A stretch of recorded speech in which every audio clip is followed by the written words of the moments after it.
Anything is possible in this timeline. Wife and I met at work and began seeing one another as she was coming out of a 10-year relationship with a high school boyfriend. Initially supposed to be casual for both of us, we fell for one another. At the same time, we began seeing one another. She had a slight interest in another co-worker who was also interested in her. Once we got engaged, he would post on his blog about the woman he had feelings for and the mistakes she was making in getting married, etc. It was the subject of our first real fight. I began referring to him as other man. Over the years, they continued to keep occasional communication. Shortly after our marriage and the birth of our child, she lost her job and, when all was said and done, was out of work for the better part of 4 years. She is bipolar, and that long stretch of unemployment certainly did not help the depression side of that equation. Our physical life suffered, and as she withdrew from me, I unintentionally found myself withdrawing from her. Our physical life dwindled to practical non-existence. In the past few years, things have improved a bit, but we've also had setbacks. I renew my focus on her, realizing I'm somewhat withdrawn, but, being a creature of habit, will fall back into those habits when things seem to smooth over, spending time playing computer games, reading, etc. She became good friends with a woman I worked with, an open lesbian. I know for a fact that my wife developed a crush on this friend. They would text constantly, which became a bone of contention between us, as I felt that she would much rather have conversations with this friend than with me. I grew to hate the sound of her text alert. I would tell her how I felt about it, but ultimately, it didn't change. Almost 2.5 years ago, after nearly 7 years of marriage, we came home from a birthday movie for me to a message on our answering machine. It was to me, saying, "This is for W's husband. This is OM's STBX. I just thought you'd like to know that they've been meeting and screwing around behind your back since before the two of you got married. He has a habit of sleeping with other people's wives." Wife said that it wasn't true, that she hadn't even talked to him in years, and his wife must have found her number in his phone or something, and concluded he was sleeping with her, too, given their history. She lay down to take a nap, but my mind couldn't stop churning. Firstly, the phone number that she'd called was unlisted, and we'd only had it for about 4 months. Something just wasn't adding up. While she napped, I checked our cell phone bill, and there were numerous text exchanges with one particular number, and many 30-plus minute phone calls during the time she'd be driving home from work. I called the number and just got the default, automatic voicemail message. My phone rang, and, stupid me, I let it go to voicemail, where my outgoing message is personalized. While we were talking about it later, and she was claiming not to remember who the number was for, she got a text from that number that said, "He called today." I did some more digging over the next day or two, including checking her email accounts, and discovered that the number belonged to OM. I confronted her about it, told her that I knew the number belonged to him. She said that she didn't tell me she was speaking to him again because she knew how much I disliked him, that he offered a male perspective on what was going on between us. With me there, she called his number, got his voicemail, and left a message that continuing to talk with him was not worth the drama that went with it, and that she was cutting all ties. She then deleted his contact info. I continued to watch our cell phone account, and saw that, indeed, there were no more calls or texts to her from his number. After a few months, I stopped checking. Things were a bit better between us, but not back to 100%. A little over a year later, just over a year ago, we got new phones, and in syncing them with the computer, I inadvertently ended up with both her contact list and mine in my phone. As I went through deleting contacts that I had no use for, I found one marked with just OM's initial. Checking the number, I saw that it was his. She again feigned ignorance. I later checked the cell records and saw that the calls and texts had resumed a month or two earlier. I again confronted her about it, and she said that he'd contacted her, asked if it was okay to add her as a friend on Facebook, and they began talking again. Again, sounding bored, male perspective, blah blah blah. This time refused to break contact with him. So, I stepped up my keeping an eye on the cell records, did my best to account for any odd time she might be keeping, and occasionally checked her texts. From reading occasional texts to her other sounding bored, our lesbian friend, she was feeling bored, tied down, not sure if she was married for the right reasons. But nothing to indicate that the situation with OM had gone beyond what I now know to be an EA. For that matter, I also consider her relationship with the lesbian friend to be an emotional affair, and her partner agrees with me. However, in looking back with 20/20 hindsight, damage was done. Around that time, I began to notice that I developed some ED. I have since been diagnosed with type 2 diabetes, which can certainly affect that, and the doctor has also determined a biological cause. But given the timing, I'm sure that my feelings of our relationship not being as important as hers with other men were a factor. This past summer, she got a job where I work. During her first week of training, I got the same sort of vibe from one of her fellow new hires, the idiot, that I always got from OM. He had no vehicle, so she began giving him rides home from work. At home, she'd talk about how, on the rides to his house, he would tell her about his rocky marriage, his crazy wife, etc. Around that same time, a couple that were very close to begin to experience problems that were similar to our own. I panicked a bit one night, and while she was asleep, checked her texts. There was a thread between her and the idiot discussing the ways they like to have bonding, whether or not he should wear a condom, how long he can last, etc. It made me mad, but at the same time, she's always enjoyed trying to one-up people with shock talk. So, I simply decided to keep an eye on messages, see if things started to reach the danger zone. In the meantime, even in the weeks before starting the new job and meeting him, our relationship began to improve. Having left her previous job that she hated seemed to have lifted a burden from her shoulders, and she seemed much more content. Our physical life began to improve. Reading the texts between her and our lesbian friend, I learned that she still has a crush on her, and that she was also attracted to the idiot. She did, however, say in so many words that she did not plan for anything to happen between them, because she didn't want to cheat on me. I took that as a good sign. Until one Friday morning, ironically after we talked about how I disliked OM and the idiot for the same reasons that they both wanted in my wife's pants. She was in the shower, and I was checking her messages. She told our friend that she'd done something stupid. The idiot. He has a side business as a photographer, and on their way home a week earlier, he had her take him to a park so he could show her where he takes some of his pictures. Why didn't he just use the old cliche about showing her some of his etchings? She continued to provide some details. When she came out of the shower, she could tell something was wrong and asked what it was. I told her that I did something I wasn't proud of and was pissed off as a result. I checked her messages. She knew then exactly what had pissed me off. We went to work, and needless to say, the day was strained. I told her that I might find someplace else to stay that night. I did end up going home, and we talked late into the night, agreeing to work on our marriage. She told the idiot at work that day that they had nothing to say to one another that was not work-related.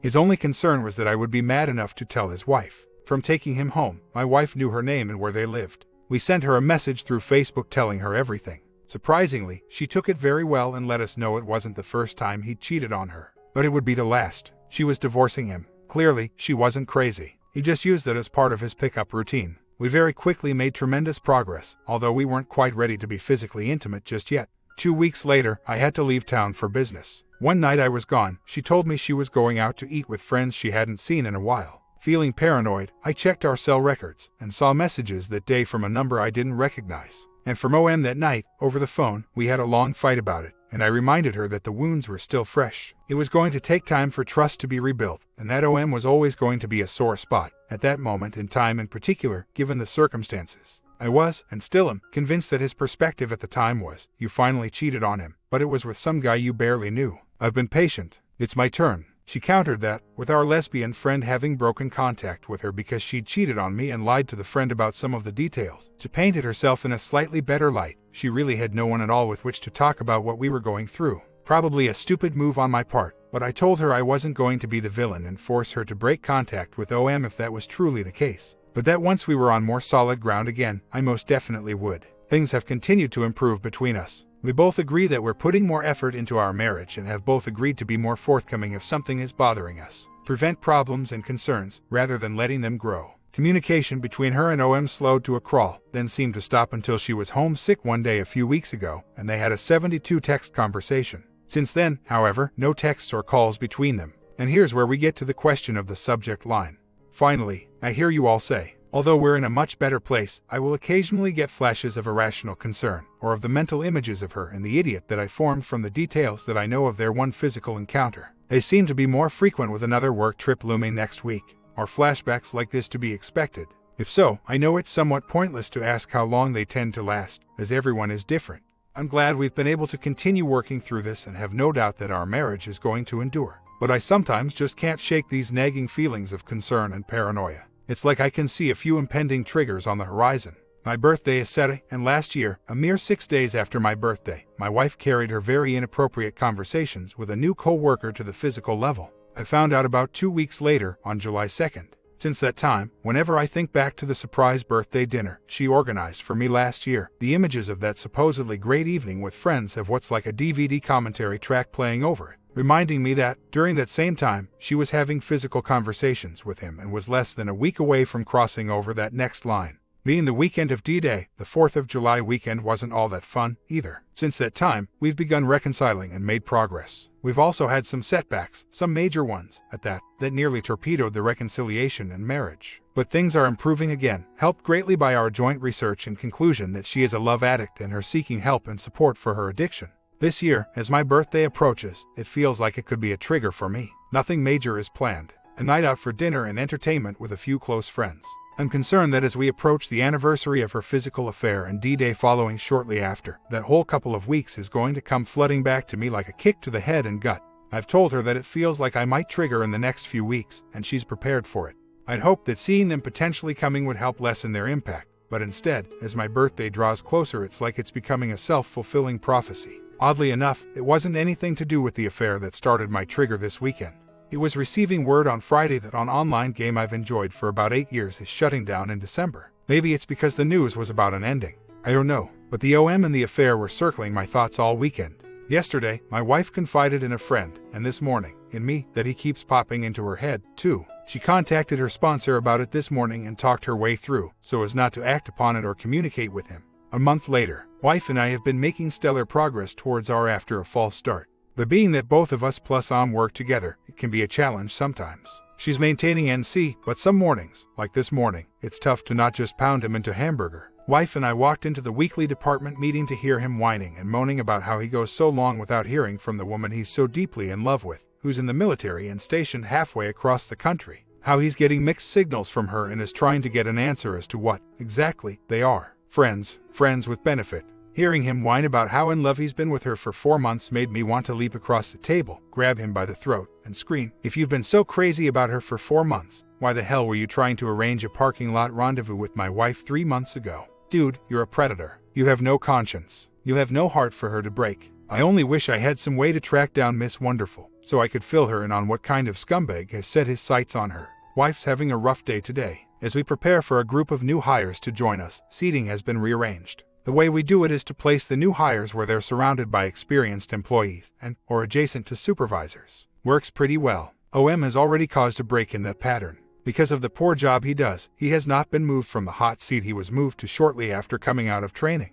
He's next to a supervisor and directly across the aisle from his manager. Here's where the W's difficulty comes in. Picture our area of the building like this, a bunch of cubicles put together in such a way that there are 3 main aisles, with cross aisles at either end. The fridge is on aisle 1, my group is at the back of aisle 2, and OM's hot seat is at the front of aisle 3. We used to be at the front of aisle 1. If OM had to come to our group for a question or head to the fridge, he would go from the front of aisle 3, then down aisle 2 to get to my group, or down 2 and up 1 to get to the fridge, thus avoiding W's desk. She's been moved to the middle of aisle 3, and she says that it appears that he's decided to alter his route, going down 3 to the back in order to get to my group or the fridge. There may be nothing to it, but being in closer proximity, with him apparently making a point of passing by her desk and having to hear his bleeding crap all day, is already taxing her patience. Just got some decent news. Starting Monday, OM will be working from home. W and I won't have to see or hear him, making for far fewer triggers for either of us. Hopefully, one day soon, we'll hear he doesn't work here anymore at all. I won't lie, sometimes it's difficult. A month or so ago, W asked me to stop making my snarky comments and observations about his actions at work. Not because she was defending him, but because those comments ramped her guilt for shoving his existence into our lives and the pain she caused me in doing so. Fortunately, I have some good friends who know the story who are fine with me texting those comments and observations if I absolutely must share them with someone. Like last night, near the end of the evening, he started randomly snapping pictures of people. One of the women asked him, "Other man, what's wrong with you?" I was so very tempted to pipe up and say, "Do you want the whole list, or just the top 40? Few months later, we've made great strides in improving and truly reconciling since then. She's fully transparent, communication is so much better than it was. Discussions of the emotional affairs and physical affair fewer and future between. Trust rebuilding well. Smooth sailing these days. When we first planned our wedding, I joked around and asked if I could have a themed wedding. Robes, Starfleet uniforms, something like that. She said, "Tell you what, for our 10th anniversary, we can renew our vows, and you can have your themed wedding." We both laughed about it and didn't think much of it. Well, she didn't forget. A few months ago, she brought it up again, and we started making plans. Last Thursday was our 10th anniversary, and on Saturday, in a small garden, a handful of friends in attendance, our son and I in Jedi robes, my wife in a dress, we renewed our vows. All in attendance knew our story, and in her vows, she outright stated that, in the past, she's put others before me and pledged to never do so again, to correct her behaviors to the betterment of our marriage. Under the circumstances, it truly did feel like a renewal, a promise to one another to start fresh and do things right. 6 months ago, I'm not sure I would have put money on us reaching this milestone. I'm glad I was wrong. Half a year later, In November, she underwent a full hysterectomy. While her drive skyrocketed immediately after, during the time she was prohibited from vigorous activity, her hormones have now stabilized and her drive has crashed and burned. None whatsoever. Without thinking of it, my mind has drawn parallels to her previous low drive period, in the deepest part of her long-term emotional affair. Due to car issues, she hasn't been able to get to her meetings for a few months. So, a bit of paranoia has set in on my part. Last night, I'm putting laundry away and come across a pair of men's boxer briefs, but not a brand that I have. Naturally, my first instinct is to think the worst. I ask her about them. She said she had no idea where they came from. I managed to not flip out. She suggested that, since my dad had come to visit from out of town the week before, maybe he'd left them behind and they got mixed in with our clothes. A quick exchange of texts with him determined that they were, indeed, his. I know that fully recovering from an affair can take years. That doesn't make me any less upset at myself for immediately assuming the worst, nor at her for putting us in a situation where assuming the worst was my first instinct. Another year later, wife lost her job a couple of weeks ago. Her job search is starting to bear fruit. She had 2 interviews today and got a call on another lead. First interview went well. She seems to have a good feeling about the place. Distance is farther than ideal, and the money's definitely not great, but she really likes it. Second interview also went well. Much closer to home, much better pay. Schedule could be bad, and it's in a field she'd prefer to get out of. Then, definitely a tipping point. Got a text from her that, if job number 2 offers her the job, she's declining, even if no other offers are on the table. Turns out, thanks to intel from a friend of hers who knows the score, that job number 2 is with the company that the former OM ended up at after I got him fired from here. Good call on her part. She said that if there's even the slimmest possibility that he still works there, that job isn't even a consideration. My comment, did you guys enjoy this reconciliation? Or you have different feelings about this? Story 2. Trying to reach out to anyone with a similar problem. My husband and I have been married 20 years. Several weeks ago, I found he was emailing an old girlfriend. The emails were mostly about what has happened to each of them in the last 20+ years, but many also contained words about how each of them looked forward to the next day's email. They were emailing daily, and my husband seemed to be blindsided by the emotion he felt for her after all these years and told her this. She agreed that she felt the same way. He was gone with one of our kids when I found the emails, and when he came home, he could tell I was very upset about something and point-blank asked me if I found them. I said yes and burst into tears. He said that it has been eating at him and he knew it was inappropriate and ashamed of himself. I truly believe there was nothing physical, but for some reason the emotional part of it is so hard for me. I am very depressed and worry every day there continues to be contact between them. Any advice? I know it may not seem like a big deal to a lot of others, but it doesn't change that I feel betrayed. The emails continued for a couple of weeks after I found them and then started calling her as well. The biggest problem now is I can't seem to stop checking for emails, even though I know he now deletes them as soon as he sends them. He now says that he is not emailing her anymore and has been in counseling for a couple of weeks now. I definitely don't want either of us to move out, because neither of us wants a divorce. We have talked a lot and he wants me to go see the counselor with him, but for some reason I am not ready to do that. So, this makes me feel like this is my problem and then I get mad because I didn't cause my problem. He has already said he wants to send her an email letting her know how this has affected me and that he can no longer have any contact with her. He also said he wants me to read it before he sends it. I was not able to read every email that was sent back and forth and for some reason I want to see them all, but he says that he has deleted them and I can't find them anywhere I have looked. I don't know what good it will do at this point. I think I just want to have everything exposed fully because every time I find out something new it's like a brand new wound. Sorry for ranting. I am not weak, I am sad. I absolutely will not abandon my family. To me that is what weak people do, they run away. I don't think I have done a good job telling my story. I am kind of out of it, especially on days like today. Okay, so he was exchanging emails with O'Daly for about 10 days before I found out. Emails and phone calls continued over the next week. I know this because he told me. It has been just 7 weeks since I originally found out, and O has sent 2 emails in the last 2 weeks that he has told me about and said he had not responded to them and I have seen any evidence to the contrary. The second time, he was way more apologetic for his actions. The first time he seemed more just ashamed of himself. I think he was still thinking he was just catching up with someone he had not seen or spoken to in 25 years. After the discovery of continued contact and especially phone calls, and my reaction to it, he said he knew he had hurt me in a way he may not be able to repair, but that he was going to try anyway. After the first week's discovery I was of course upset, but I did not ever say to him I don't want you to talk to her, mostly because I was not completely sure how I felt about it and was surprised my reaction was so severe. I kind of thought maybe I was overreacting.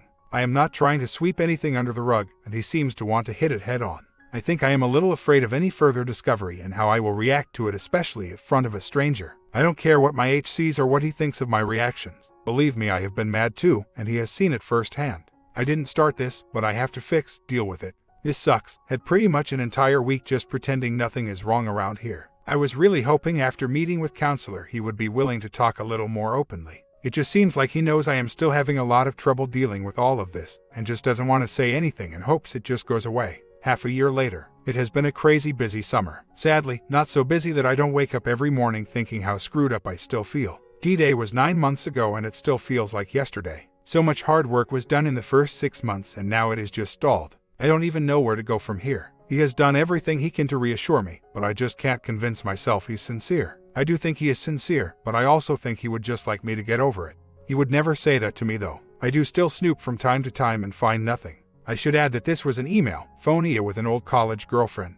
They never saw each other during this time. He has really struggled with this as much as I have. He has always said that I did nothing to push him to contact this former GF, that he was just curious as to what she has been up to over the last 20 plus years and did not expect to have any feelings for or about her. He tries to assure me that I have been nothing but the best supportive wife and mother anyone could ask for. I of course feel differently about this. I think he ignored my being anxious about passing through O's home city because he did not want me to feel any worse than I already was. I did not tell him how hurtful it was because we became very busy getting ready to entertain multiple guests on our vacation. On the way home I purposely fell asleep while passing through said city. He deleted all of the emails because they were all on a work computer and he did not want them there. I have access to his home and work emails as well as his smartphone and tablet. I have always had this access and this did not change. He did offer to have her forward anything she still had to me, but I refused because I did not want him to contact her for any reason. I also told him that a poly was not needed because I don't think he has lied to me in all of this. This is the hard part for me because I understand that this is so much my problem that I can't move on. That being said, it doesn't change the fact that I feel so stuck. As for the social gathering, it is not all social events that I am opposed to. It is a certain group of people that I just don't feel comfortable with. Anytime we are with these people I feel ignored and awkward. I have expressed this feeling to H and he just gets angry and says that I never want to do anything. Which is not true, I just don't want to hang out with that particular group. My comment: if you are not consistent you can't very well hold him responsible. Say what you mean what you say, else take your lumps. You are good for recognizing your part in this. Now it is time to be honest and take responsibility. It is cool to do something just because he wants to, but it isn't cool if it makes you miserable. It can't work. You guys think emotional affairs are worse than physical ones? And are they both hard to overcome? Comment down below and I will catch you in the next one.